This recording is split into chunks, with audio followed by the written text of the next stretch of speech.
Welcome back to Face the State. I'm Ariana Bennett. Thank you for staying with us. Well, when disasters like floods hit our area, they trigger a response from local and state emergency management teams.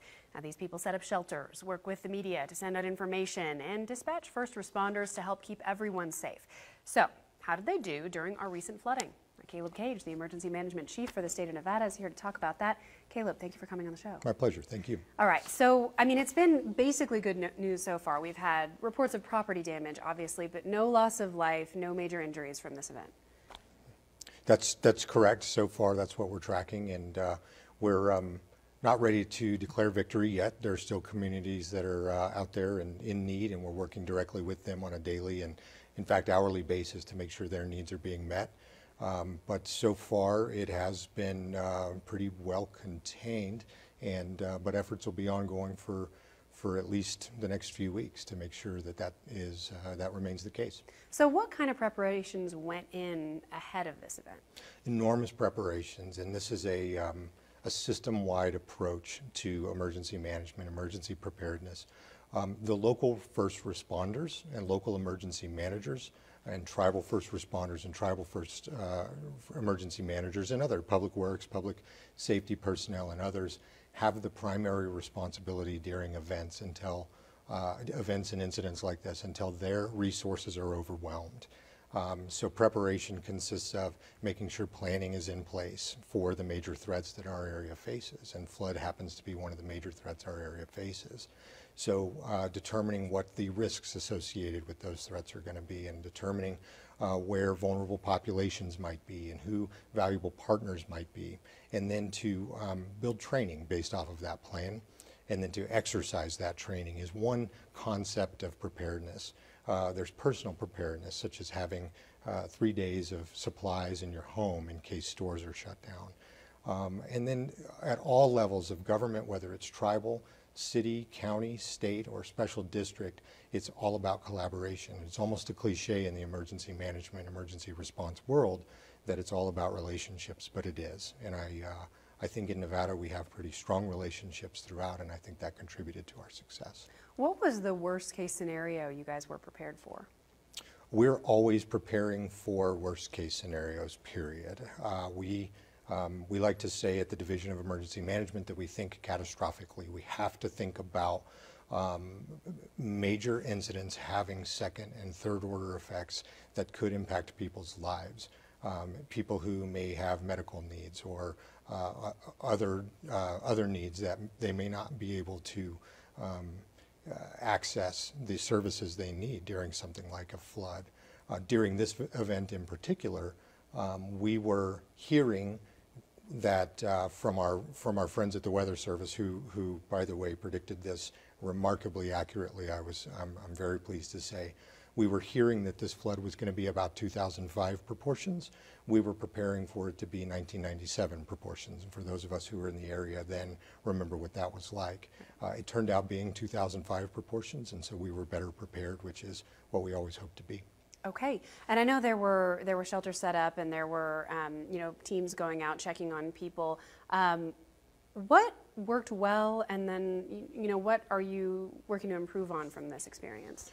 So what worked well, I think there are three things. There are dozens of things that contributed to the success that I think most would agree has been achieved so far, and what I hope will continue to contribute to that success going forward, because that's our overall goal. Our overall goal is to return all of the communities in our state to the place they were before and continue to improve them over time.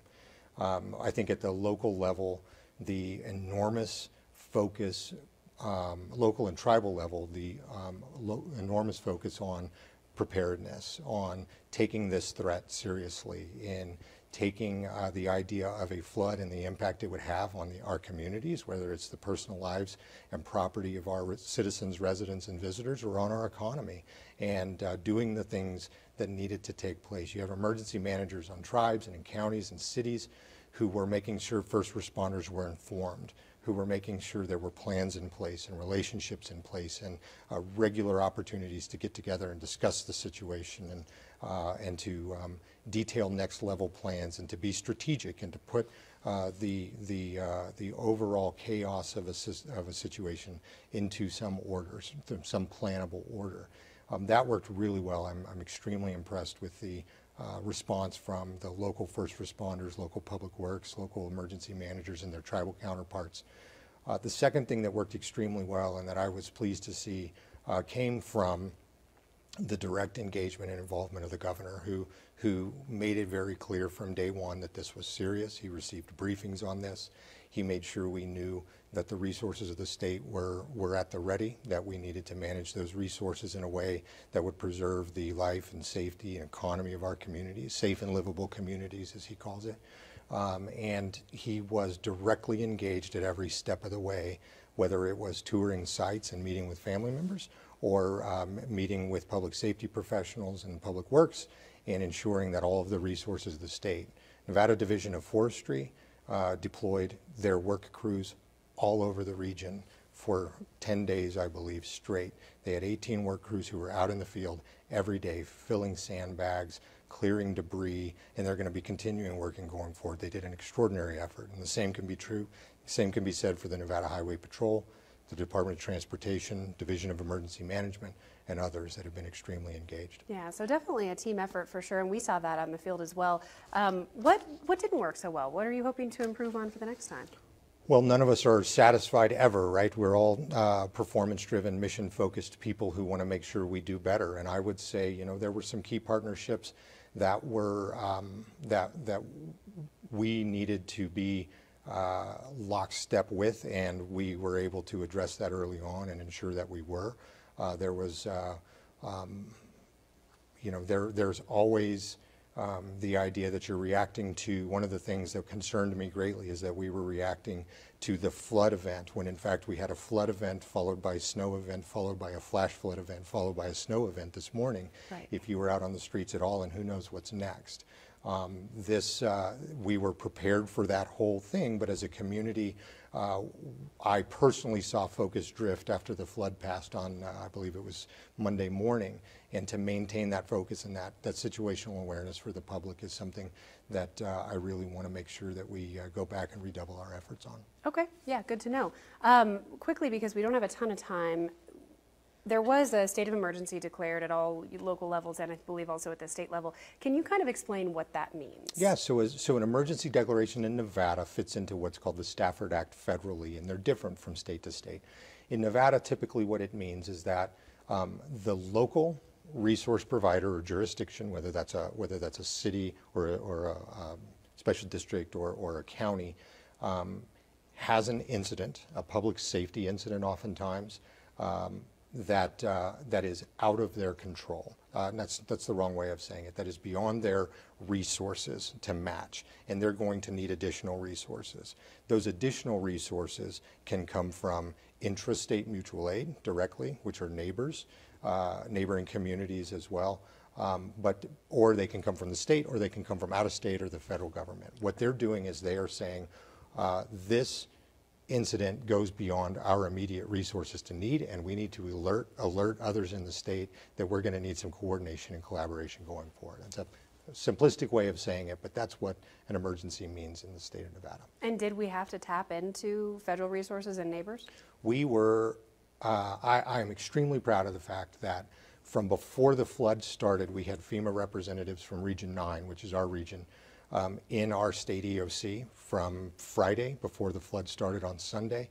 We had federal partners from the U.S. Army Corps of Engineers, from Environmental Protection, and others. We had statewide partners. During our daily briefings, situation briefings with all of our partners, we had county emergency managers, city emergency managers from Clark County, Las Vegas, Henderson, who were on the phone waiting to deploy resources if they were needed. This was an all-hands-on-deck effort, and it was state, federal, tribal, local, and everyone who could participate was a part of it. Okay, now we just have about a minute and a half left, so we'll have to keep it short. But moving forward, obviously the effort is still ongoing to make sure people have what they need. Are there resources available to people who saw flood damage? Yeah, if their homes saw flood damage, absolutely. We're working on that right now. In emergency management, we're looking at the phase we're in right now as a response phase. How do we stabilize the situation and make sure there are no life safety risks going forward? We're moving into, in fact, we've already started what's called the recovery phase, which is how do we get our communities back to even. And we are meeting, we've been meeting daily with FEMA to talk about how we assess the damage within the communities, and we have damage assessment teams that are deploying, have already been deploying and will continue, identifying damage, and then identifying what federal resources or opportunities are available, or state resources or opportunities are available for them to fix their properties, fix their businesses, and get back on with their lives. Okay, 30 seconds left. If someone's seeing this and says, that's me, I need help, where would you direct them? I would have them call the Nevada Division of Emergency Management at 775-687-0300, and we will put them in touch with the appropriate source. Okay, any final thoughts before we go? This was an extraordinary event taken on, that this community endured, and I believe it responded very well, and we're in for the recovery for the long haul. Okay, Caleb, thank you so much for your time. Thank I appreciate it. Well, that's it for this episode of Face the State, but for more information or to see past episodes, you can just head to our website. That's ktvn.com. Thank you so much for being with us. We'll see you next week.